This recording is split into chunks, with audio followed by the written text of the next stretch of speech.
Hey guys, it's Mitch. How's it going? Keeping up with the Halloween theme, we're going to do something akin to EC Comics. I'm probably never going to do an EC comic on this channel. I mean, for one thing, I like to do single issues, and I'm never going to hold an EC single issue. And if I did happen to get one, I wouldn't dare flip through it for the channel. There are, of course, reprints. Maybe one day I can hit one of those. But in the meantime, we can get something close to the next best thing. We're going to look at Twisted Tales by Bruce Jones and a whole collection of artists, published by Pacific Comics. So just before we get started, I got to remind you guys that the Kickstarter for Blood Force #1 is in pre-launch. We're very close to launch now. It's going down next week, actually, on October 30th. In the meantime, the link is in the description, so go click that. Hit the button that says notify me on launch, because you're going to want to get in early to get in on the limited tier lists that'll get you original art. If you do happen to miss out on those, there are prints available, so don't worry. Or if you're just looking for the story, you can get it both in physical copies and as a PDF. So hit that link now. The launch date is looming, and we want to make this a big success so that we can move on to Blood Force #2 early 2026. So anyway, back to this Twisted Tales. It is fairly self-explanatory. This is going to be written by Bruce Jones, who wrote a whole bunch of very similar content for Warren titles not too long before this. So the Creepy and Eerie magazines. I've read too much of those myself. I know that he did write a few stories for Bernie Wrightson, including one of his most famous ones, Jennifer. That's a great story. And Bruce Jones has a soft spot in his heart, well, for all things 50s, really, as he's going to tell us in his foreword, but particularly for EC Comics. And he seems to be constantly trying to recreate that in one way or another. Pacific Comics at the time was a new publisher, and a short-lived one at that. It only lasted about 5 years in total, I believe. Started out as a publishing company, and they just kind of decided, hey, let's try and put out some comics as well. And started by putting out some feelers to Jack Kirby. That's not a bad place to start. Kirby was effectively retired at the time, but he did have a few projects that I think he'd offered to Marvel and DC before, and either they shot him down or probably offered him too little money for it to actually be worth his while. So I think he was pretty much sick of comics at the time, and he was willing to give them Captain Victory to start off their publishing venture with. He would also end up giving them Silver Star, which I did have an issue of before, and it's friggin' crazy, naturally. They would provide an early home to a few different artists, such as Dave Stevens of the Rocketeer fame. And we did actually look at a Pacific comic around this time last year, where we looked at their reprints of some of Bernie Wrightson's black and white material from those Warren books, and Bernie Wrightson, Master of the Macabre. So in this one, it seems as though Bruce Jones kind of grabbed a bunch of his buddies from his old Warren publishing days and brought them over for this new gig he was doing. So for instance, we're going to start with a Richard Corbin cover. Richard Corbin was a guy who published in Creepy and Eerie fairly often. I've got a couple of issues of Eerie where he gets these color inserts, and he's the only artist who gets color inserts in Eerie. But like, that's a wild cover there. Going for a zombie attack with just hordes of zombies busting into a house here. Get one of Richard Corbin's patented doll people, where it looks like she's kind of made out of plastic. I do like the fact that Richard Corbin, I'm sure that Richard Corbin could draw like normal proportions if he felt like it. It just seems like he had more fun when he was drawing people kind of misshapen. Like it seems a bit like a stylistic shortfall, but at the same time, he leaned into it, so I can't help but respect it. But that's just an absolutely fantastic zombie image, where, like going for an extreme tilted angle, get all the zombies pushing into the house here, getting some extremely dramatic lighting. We're getting lighting from, I imagine, other windows or maybe even holes in the roof, who's to say. All the zombies are very interestingly lit. Just piling on detail, which of course is a favorite tactic of mine. And we should probably note, one of the deals with Twisted Tales was that they could publish stories that had an increased amount of sex and violence, because they were dealing exclusively with the direct market. So, we're getting a little bit of extra sexuality on the cover with the damsel in distress here. It doesn't really go too far in this issue. Maybe like a little bit here and there, but it's not anything like, a few years later when Steve Bissette is putting out Taboo. So why don't we open it up? We can get right into it. So this is the foreword from Bruce Jones, where, he just talks about largely how great the 50s were, which, I mean, that's fine, because that's when he grew up. That's when he was a kid. It says he barely missed the EC era, or at least caught the tail end of it. I guess the thing is, I'm not sure who he's talking to here. You would think that with, still most comics would have an audience largely of like 10-year-olds or something like that. Then again, this is going straight to direct market, and we're not worrying about any kind of censorship, so maybe he's marketing to more of an older crowd. Still, I can't imagine he's really marketing to people of his own age that much. Maybe a bit. but it's not correlative like him talking to readers about the 50s, I would think, as a creator these days talking directly to fans about comics of the 90s. So it does feel a little bit like, I don't know, it's not really addressed to anybody, just Bruce Jones wanted to ramble for a little bit more than a page, because this prologue stretches on to the inside back cover as well. Right there. So anyway, we can start with the first story here. This is going to be 4 anthologized stories. As every issue of Twisted Tales would be, there would be 10 issues in total. The first one here is Infected, and this is going to be more Richard Corbin, and this title has next to nothing to do with the content of the story. We start out with our main guy here, Oscar Phelps, who's a credit collector. He's working in Mexico trying to hunt down some debt, essentially. Bruce Jones making the curious decision to speak in first person here. I mean, that can sometimes work, although when it says, it starts out with, your name is Oscar Phelps, it's like, no, it's not. So you're not trying to go for any kind of empathy or for trying to immerse the reader, I don't think. So I think in that case, you're just better off going with a third-person perspective, but whichever. We're going to see here, story by Bruce Jones, art by Richard Corbin. So in that case, that means pencils, inks, and letters. I believe every artist is lettering their own story in this. And colors by Steve Oliff, which was also the case with that Bernie Wrightson comic we looked at last year. So pretty early in Steve Oliff's career, before Akira anyway. I'm not sure exactly how early, whether this is his first work. It's probably pretty close, but I can't tell for sure. And Steve Oliff, of course, would be the award-winning colorist who basically put Image on the map in 1991. So we're starting out here with our guy, Oscar Phelps, and he's on, a Mexican beach somewhere. That shit looks great as an opening splash, just kind of setting the scene. Get the horizon stretching off, so it's fine for our guy to kind of stretch above the panel border here, but it also does pop the character out as well. And you can see we're going with a very EC style in terms of just piling in all the description. So anyway, Oscar climbs into his car here and he's going to drive off to his first stop, which is Mrs. Santos, who is a single mother of 5 and is a pretty bad stereotype of a poor Mexican single mother of 5. It's 1982. I feel like we're kind of in the latter days of those kind of stereotypes in this kind of comic. It does make you roll your eyes a little bit. There's going to be a lot of eye rolling in this comic, though. I will say that. So basically, he's trying to get some kind of money out of her for her debt. She tells him she's got nothing. She's on food stamps. And I mean, we're even getting down to the dialogue with the stereotype. We go, I told him on the phone, we got no money. You go away. Leave us alone. It's a little bit cringe inducing. He tries to keep pushing, but she just keeps kind of screaming over him. And I mean, Richard Corbin's, he's going to help out by making her as shrill as possible. So she's screaming at him. He's got all these kids screaming at him. She's got a friggin' dog cat thing. I don't know what that is. That's also screaming, and it's getting to be too much for Oscar here. The art all looks great. Again, the horrible stereotypes aside, for what little Richard Corbin is able to work with here.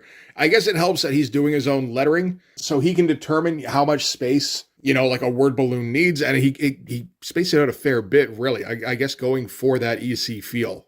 But all these shots have, they've got spectacular lighting on them, stuff like this, where he's going for an overhead light, but he's also got the edge lighting here. Anyway, with all the noise, Oscar can't handle it. I guess he's under a lot of pressure anyway, so he takes off and he ends up puking on the corner of his car. Dude, the ground's right there. And he basically chalks this one up as a loss.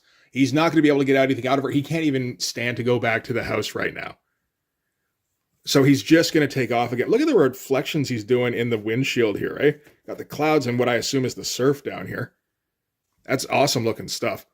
So anyway, he's going to take off. He's the only thing he can really do since he's on the road is go on to the next debtor. He's looking for the name. It's Miss Delgado, and he's thinking how much he doesn't want to go do this. And on the way, he happens to spot some pretty girl walking down the side of the road. And he's thinking, I don't need to go to the next name just yet. I can just pick this girl up and, maybe calm down a little. So pulls up beside her. She kind of leans in his car. And she's absolutely gorgeous. Introduces himself. She says, my name's Marie Delgado. It's oh shit, that is the next name. I, happened to find the person I was looking for. And we get the dialogue here, but should you tell her who you are? It might put her off. Then again, it might prove very convenient. After all, it does give you a certain sense of power. So our guy's a shitheel. He's going to try and manipulate this into a position where he can either get the money or, get something else in lieu of the money. Again, awesome looking stuff. Going for that deep lighting here. That looks fantastic. Again, with a double lighting as well. I know Richard Corbin has a tendency to often work from reference when it comes to these extreme lighting shots, which I assume is a case of, pointing a desk lamp at himself or at somebody else and then just snapping a bunch of pictures. So anyway, we get around to the debt situation, and she's talking about how she can't afford to pay him, because naturally, if she could afford to pay him, she wouldn't have gotten into debt in the first place. And of course, Oscar, he's going to put his hand on her leg and be like, well, maybe we can make some other kind of arrangements. And she kind of throws him a curveball. She seems into it, but at the same time, she says, there's something you should know. I've had, and then we get an ellipses, and we don't hear what she had. Apparently, it was one word, and he kind of laughs, and, she's like, oh, it's absolutely terrible. It's so embarrassing. And Oscar's like, oh, that's fine. Lots of people get that. She's like, they have? And he's like, oh, for Christ's sake, she doesn't even know how to take care of herself. And he goes, well, you said you had them, so you were able to get rid of them? So we get the impression this is an STD or something like that. And Marie says, well, they're gone for now, but they always come back. It's so embarrassing. So anyway, they get to Marie's house, and he's going to accompany her inside. And she's like, what, are really? But I told you I had. And he's like, that I'm not put off by that, all right? That's not going to scare me off. Let's just go inside, and we'll talk about it. As they're walking in, there's toys strewn over the lawn. And Oscar's like, oh, so you've got kids. How many kids do you have? And she's like, oh, several. They're out right now. They're at the beach. They get inside. It smells funny. It smells like seaweed. Marie's like, that's the kids. They keep bringing it home. And they're just hanging out for a second. And he, kind of beckons her closer. He starts getting handsy. She's like, no, I told you I have. And Oscar's just not going to take no for an answer. He's like, I don't care about that, you silly fool. Come here. And again, she seems into it. So, I don't know. Maybe it's okay, but not really. This is more a case of setting Oscar up to be an absolute piece of shit so that we don't mind what happens to him at the end of the story, I think. So yeah, they're making out. He takes her upstairs, and she makes him promise that he has to leave before sundown, because that's when the children will come back. And he's like, no, sure, for sure, I promise. And they end up banging all day. He ends up falling asleep next to her and wakes up, and the sun has gone down. Oh shit. I guess that means the kids are coming home, which is gross. Again. He gets up and needs to go to the bathroom. The house is completely dark, and it's unfamiliar, and he keeps hearing weird things off in the dark, like giggles. So I guess the children are here, which is creepy. He goes reaching for the light switch, can't find it, says, fuck it, okay. Reaches for the faucet on the sink, and then the searing pain starts in his hand, so is able to find the light switch eventually. Turns out it's a little crab down there. Looks at his hand, he's had a few of his fingers chopped off, and Oscar starts running. But these little crab things are everywhere. And it turns out these are the kids. These, dozens or hundreds of little crabs. And Marie stands over him saying, I told you what I had. So yeah, the thing she had was crabs. And we roll our eyes yet again. It's kind of a fun story. It is goofy as shit, which a lot of the stories in this are going to be. It kind of has the feel of those old EC stories. Bruce Jones does like the moralistic stories that have the twist ending, or like an O. Henry ending, or like a comedic ending, that kind of thing. All right, so that's the first one done. Next one here is, again, written by Bruce Jones. They all are. Art in this one is going to be by Alfredo Alcala. So again, we have seen Alfredo Alcala on this before when we were looking at the Conan comics by John Buscema. We looked at quite a few to get a flavor of the different kind of inkers that would finish over John Buscema's pencils. And Alfredo Alcala was my favorite by quite a margin. Alcala was a Filipino artist who started up his own comic there called Voltar, which was pretty much like Conan, but, he came up with it in 1963, so before Frank Frazetta came up with his version of Conan. So distinct enough, anyway. Moved to New York eventually and started working for Warren Publishing, so drawing comics for Creepy and Eerie, whereas where I imagine he would have met Bruce Jones. And Alfredo Alcala is, I think, mostly known for doing high fantasy kind of stuff.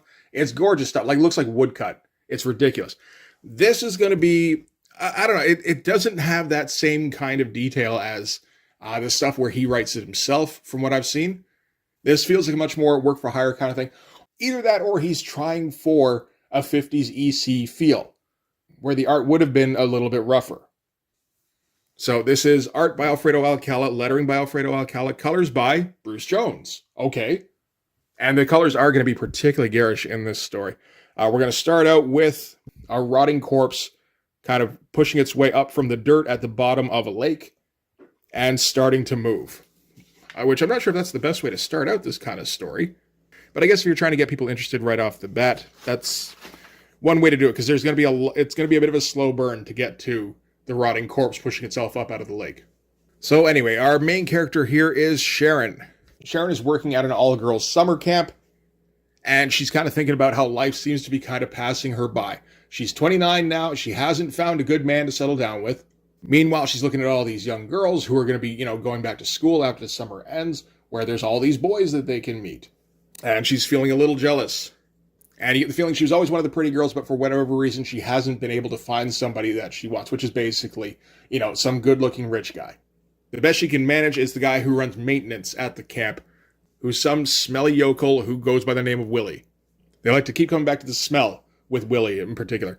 At the end of the day, she meets up with the person running the camp, and she gets told how the camp administrator is going to be showing up the next day. So, they want the place looking spick and span. In the meantime, at night, Sharon is pining for somebody to whisk her away from this life that she's ended up in.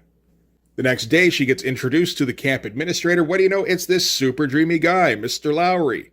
And they go riding out. She shows him the camp. They have a great old time. They do seem to hit it off, but for some reason, he doesn't make any kind of move on her. He doesn't try to ask her out. And, they get opportunities. She does find him alone at times, but he doesn't seem to be actually interested in taking things any kind of further, which is a problem for Sharon. That's her whole goal now. A lot of this art is very functional, and that's kind of it. It's fine storytelling. It's basically done in like a comic strip kind of format. I believe that's how Voltar was originally published in the Philippines. And I think that's where Alfredo Alcala spent most of his time, like the kind of work he was putting out for the most part before he moved to New York. So that would make complete sense. That coloring, I don't know, where he's going like very basic for the most part. And when he's got to draw Willie here, he just draws him like with all these red and green specks over his purple shirt. That doesn't look good at all. I mean, obviously he's not supposed to look good. He's supposed to look like revolting. Anyway, Willie is smitten with Sharon. Sharon obviously doesn't want to have anything to do with him. I mean, for one thing, he doesn't seem to have any kind of money. For another thing, he fucking stinks. But nothing seems to be getting anywhere with this Mr. Lowry guy, so she has to kind of sink to the only tactic she can think of, which is making him jealous. So she allows Willie to take her out, making sure that Mr. Lowry is in earshot when she accepts. Even letting Willie kiss her, even though she really doesn't want to. But it works, so it was all worth it. Because shortly thereafter, Mr. Lowry does ask her out, and she immediately jumps at the opportunity. Things progress, they become a regular item. Willie, meanwhile, I guess he's kind of ignorant of the fact that she seems to have like a relationship going on, so he keeps asking her out, and she keeps shooting him down. Then one day she's walking out in the woods, and she hears some giggling off in the brush. She goes to investigate. Turns out it's Mr. Lowry, and he's making time with one of the girls at the camp. Which, I mean, thankfully they don't ever specify the ages of the girls at the camp. I wouldn't think they're going off to college after this, so, again. But again, it's a case of, I think, setting up this guy as being something we don't mind something horrible happening to. I mean, it's 1982, and they're telling stories like it's 1956. So some older dude swooping in and making time with, kind of underage girls, not as frowned upon at the time, and even probably less frowned upon at the time that they're emulating. Anyway, the sight of it, Sharon, she gets all emotional and she runs off.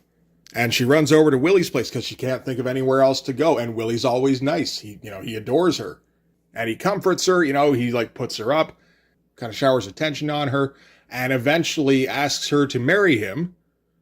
Because, he'd never break her heart. He goes, "I love you, marry me, I'll give all I have." And she accepts because she's all fucked up.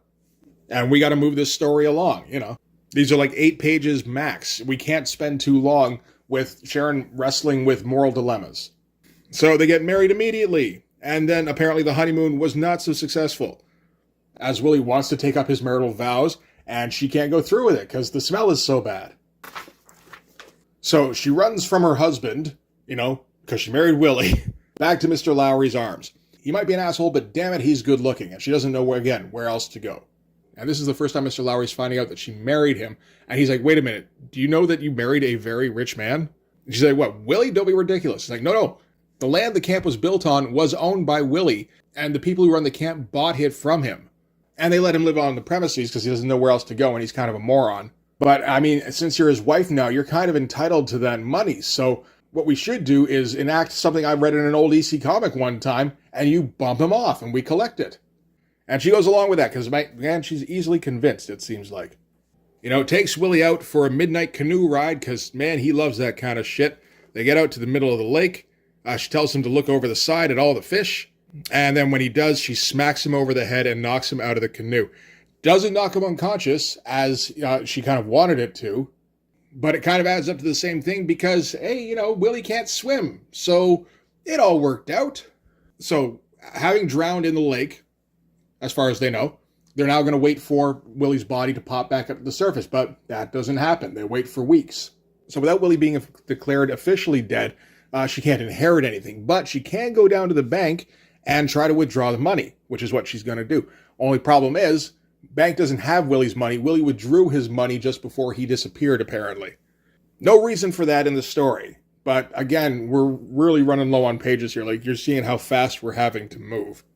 So on the way home from the bank, Mr. Lowry, he's driving, and he's driving pretty fast because they figure, okay, if it wasn't in the bank, he must have stashed the cash in the cabin because he's got nowhere else to go, and he's a moron. And while they're driving, they're coming around the corners too fast, and they happen upon Willie's corpse standing in the middle of the road because he was the corpse at the beginning of the story that started walking again. Which I don't think was, it could have been executed a little better, but we've got such a low amount of pages to get these stories out. I'm thinking they probably should have moved to 3 per issue. I mean that's the EC tradition, right? Maybe they did later on, I'm not for sure. But at the sight of Willie's corpse, Mr. Lowry veers off the road, crashes into a tree. We don't see that, unfortunately. I would have liked to see that. Willie's corpse drags Mr. Lowry out of the wreck, off into the lake, and drowns him in the water. Not a bad-looking rotting corpse. Not quite up there with, like, a Johnny Craig or Graham Ingalls or anything, but definitely evocative of that EC feel. So, finishes drowning Mr. Lowry in the lake. Sharon goes running off to the cabin. When she gets there, the place smells like decay instead of the usual smell, which, whatever that was, just stink. And the bed's been turned down, and she kind of realizes that Willie laid the place out for her because he knew this is where she'd end up. And at that, she does kind of the typical EC cracking, where she starts giggling to herself, and she just kind of accepts her fate. She kind of lies down on the bed as Willie walks in, and she says to herself how she should have let him have her before, because he didn't smell this bad that time. And you get the feeling Willie finally got to complete his wedding vows, as we get the final shot here of the shack in the night with the scream. So that's all right. I mean, that's a pretty traditional EC story. Pacing on that is a motherfucker. And I don't think it's really the best showcase for Alfredo Alcala. I don't know if he was rushed when he was drawing this. Yeah, maybe not. It kind of just doesn't really feel like his kind of story. Like he's not entirely sure how to set everything up. I don't know. I feel like if we were doing some sword and sorcery shit, he'd be all over that. But anyway, moving on to the next story, naturally written by Bruce Jones, art by Brett Blevins. A very young Brett Blevins. This might be the first published work of Brett Blevins' career. I'm not for sure. I know from here he goes on to Marvel, where he's illustrating like Chris Starr, and he was like the movie adaptation guy for a little while. I largely know him from New Mutants and Sleepwalker, which I've covered a few issues of. Lettering naturally by Brett Blevins, and color again by Bruce Jones. And I mean, this is going to be tough for the art. I mean, for one thing, the guy's very young, and we know that eventually he will get to be pretty skilled, at least in the terms of like fundamentals. He's one of those guys who's got like an elevated house style where he can cover all your bases and add a little bit of style on top. Kind of like early days Ron Wagner. At this point, he hasn't completely solidified his fundamentals, and he's in a book with fucking Richard Corbin and Alfredo Alcala and another guy whose name I forget. What's his name? Tim Conrad, who's also quite good. But like these established, Warren guys, and then, I'm the fresh-faced kid coming in. Like, it's a bit of a rough situation for Brett Blevins, but he's going to try at least. So anyway, we're starting out with this couple who are driving across Germany in their station wagon. Again, it's 1982. Station wagon dies in the woods, and they're completely lost. So they got to go looking for a phone. Doesn't quite feel like Children of the Corn, where the couple absolutely despises each other. It's more like, like the dude's irritable, and the woman's a little bit more strident than, she would normally be, but it seems like they still get along okay. So that's nice at least. We don't hate our protagonists right out the gate. So, they're going to approach the nearest house, which appears to be made out of gingerbread. Door opens, and it's this old hag who answers the door. So already, we know exactly where this is going. Jack and Alice are like, we need to use your phone if we can. And so, the crone invites them in. And immediately, Jack steps on an old bear trap. And the crone just kind of giggles about it. She's like, bothersome thing. Thought I left that contraption outside for the varmints. Hee. Meanwhile, Jack is freaking out, going, get it off. Oh, Jesus, get it off. Alice comes by with an axe and I guess pries it open. That would make more sense than cutting off his leg. And she's like, oh, how is it, honey? And he's like, it doesn't matter how it fucking is. I can run, so we should run. Because this is obviously Hansel and Gretel. He's immediately invested that this is a real-life fairy tale. He's like, don't you see? The gingerbread house, the wandering couple, and now the trap. She really is a witch, honey. This really is a fairy tale. I can feel it. So we're getting ridiculous right out the gate here. Witch comes back, said she was looking for her car, but also says she couldn't find her key, but she did find some tasty eclairs and cherry tarts. To which Jack yells, no, and flings himself out the window. That's okay, it's probably just sugar glass. But that's absolutely fantastic. One of the things about working on a truncated story like this is that people have to act without thinking at all. So Jack immediately buying in on everything being a fairy tale is great and just going pure action hero. So they go running to the next place. They're immediately just moving on and they're trying to look for a phone. And they just kind of barge right inside. They see a table set up with 3 chairs and 3 place settings with porridge, naturally. And Alice hasn't eaten anything for a while, but the first bowl she tries, it's a little bit too hot. So she moves on to the next one, etc. And immediately, as soon as she tries the middle one, Jack is like, don't you see the 3 bowls of porridge? The 3 chairs? And in here, 3 different sized beds. It's the fairy tale. Alice says he's being ridiculous and then turns around and there's a fucking bear in the house. Sure, we can let that slide as a bear, I suppose. There's some weird shit going on this page, I gotta say. Luckily, Jack found himself a shotgun in the house. I'm not sure why the 3 bears had a shotgun. Maybe for the last person who came in and tried to eat their porridge. But he's able to run in just in time and shoot down the bear. Oh man, that's awful with the little color dots all over the place. Bruce Jones should not be coloring things, I don't think. Leaves him on here for the shot of the bear just kind of lying on the ground. And they're going to move on to the next house, but it's okay because Jack has a shotgun now. But yeah, not a great looking bear. Looks a bit more werewolfy. I don't know, he's penciling and inking himself here. I'm not sure exactly what he's trying to do in this particular, if that's meant to be.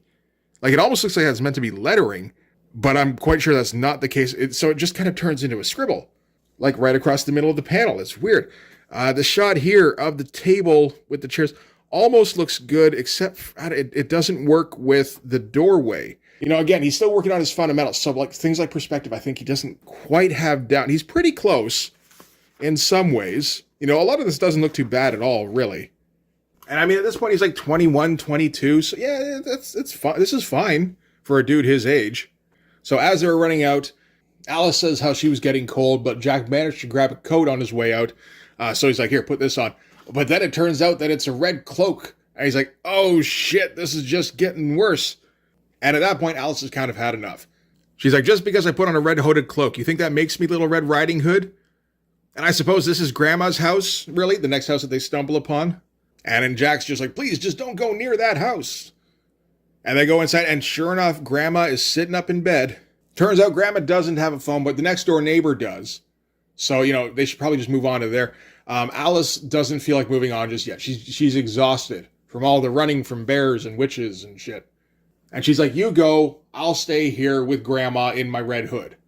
And Jack's like, okay, I'll leave you the gun, I guess.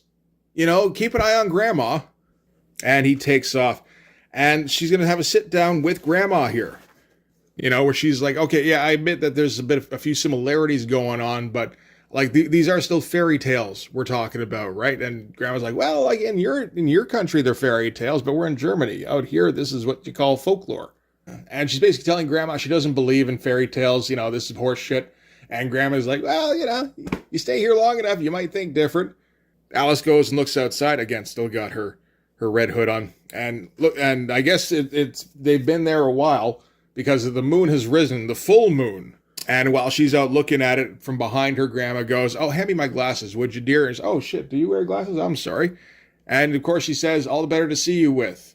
Like, kind of a drag, you left the gum by the door, but that's okay. The bullets probably weren't silver anyway. And that's all we're going to see of Alice. So a bit of a twist there, at least, on the legend.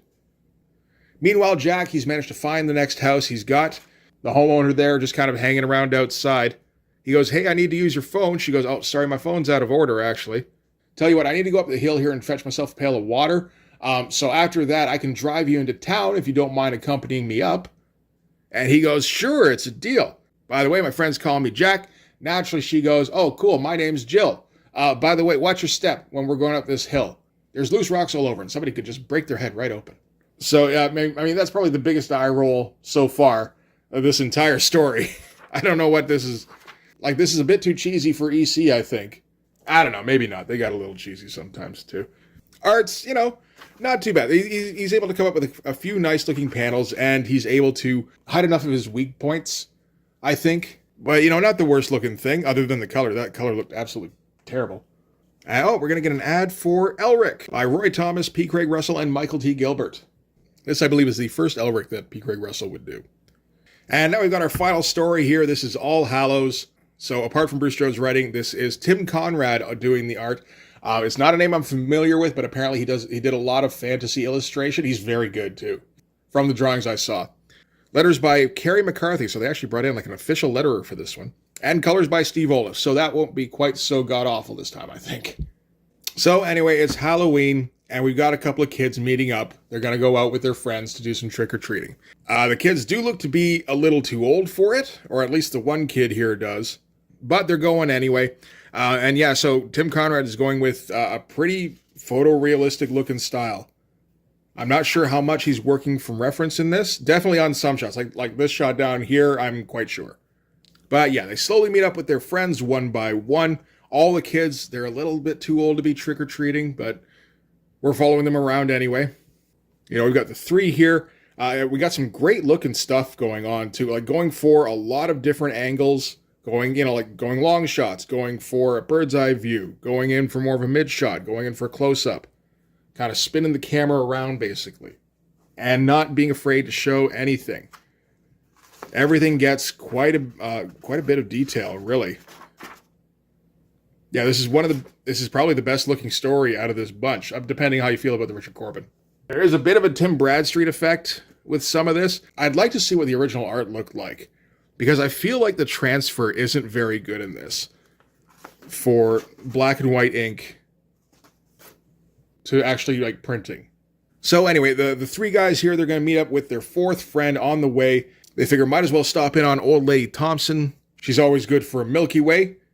The other guys are like, oh, but she's not on our route. And Binky here says, screw the route, I'm hungry, because he's the resident fat kid.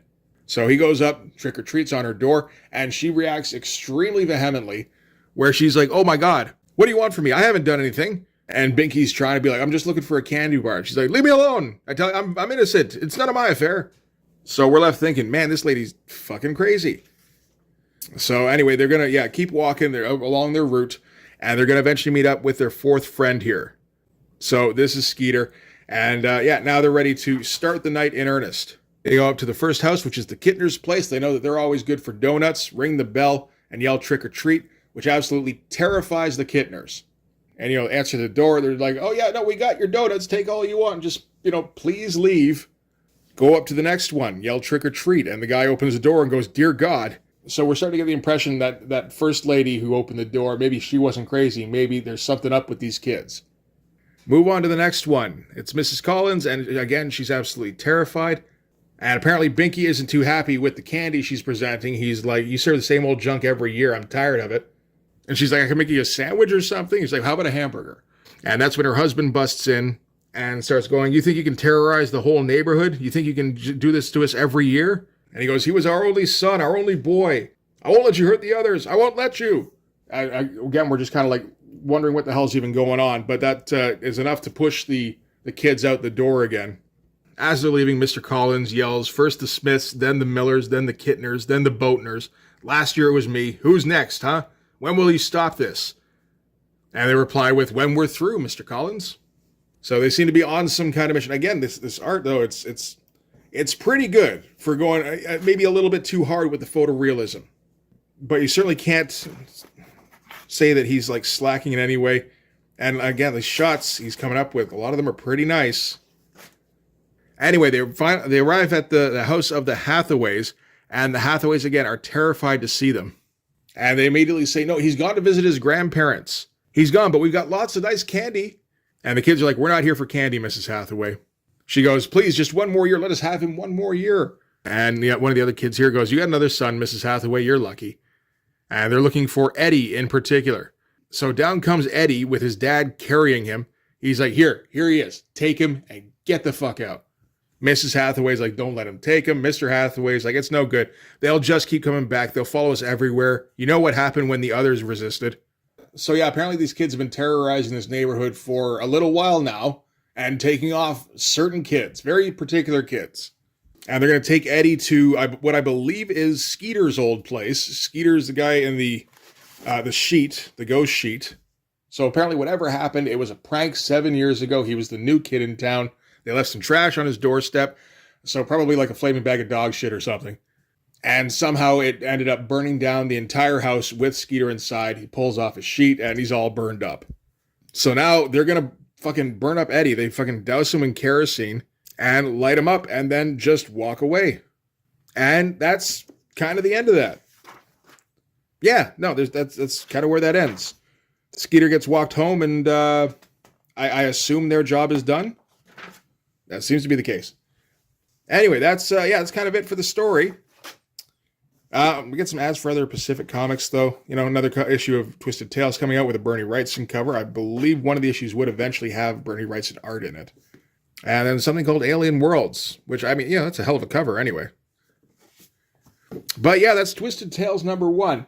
So it's kind of a mixed bag. There do seem to be a lot of celebrated artists who would eventually get in on this comic. Like starting out with Richard Corbin, getting Alfredo Akala in here, and that Tim Conrad guy. There's some pretty good looking art in this thing, for the most part anyway. The writing is, I don't know. You got to have a taste for this particular kind of story, I feel like. Some of it's okay. That last one did have a bit of a creepy feel. It also felt like it kind of needed to be fleshed out a little bit or just told a little bit in a different way. But, I think it's still pretty effective. The Alfredo Alcala story with Willie the Waterlogged Zombie, that was fine. That's like old school EC stuff. The thing with the crabs at the beginning, that's a bad joke, but okay. And then the fairy tale one, it's just not my speed. So yeah, any objection I've got to this mostly actually comes down to the writing. I haven't read a huge amount of the old EC stuff. I have read a bit, and I do enjoy quite a bit of it, but I'm thinking now, like, how much of that is because of the art? Because the art in that is, like, next fucking level. This is all very good, for sure. It doesn't match Jack Davis or Graham Ingles for me. Or Wally Wood, for that matter. Or, like, any of a host of guys that EC had back in the day. So anyway, like, a fun little flip through. I'm sure there are issues that are better than this. Like I said, they brought in a whole bunch of other artists over the course of this series. This first one here, it's not really my thing, though. So interesting to have. Probably not a comic I'll ever read again. That's probably the best way to sum it up. Anyway, that's going to do it for this one. Thanks very much for watching, guys. If you like this video, please hit the like button. Helps with all the algorithm stuff. If you want to see more, hit subscribe. And if you really want to help out, in the description, there's a link to my Patreon. And if you go subscribe there, that'll give you access to everything I do. So all sorts of videos, everything to do with the Blood Force comic, including everything to do with the Blood Force Kickstarter. You can also follow me on Instagram and DM me there for commissions. Commissions are open. So yeah, that's going to do it. Thanks again for watching, guys. I'll see you in the next one. Bye-bye.